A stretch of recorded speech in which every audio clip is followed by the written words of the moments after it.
Guys, day 40 na nga pala ng ating paghihito. Ayan po, makikita nyo, medyo brown na naman yung tubig. Pero malinis yan.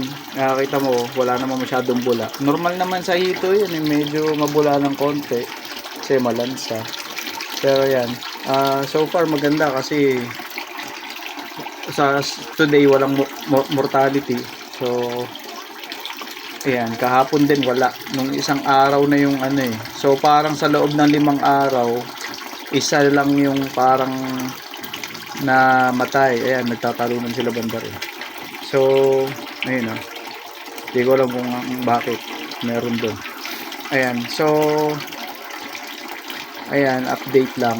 Nasa 5 inches na yung iba, mga ilan-ilan. Tapos yung iba parang na-stuck sa 3 to 4 something. Tapos, eto guys, nagagamit ba kayo ng ganito? Ayan o. Kasi kahit may imbak na nawasan na ako, naglalagay pa rin ako nito sa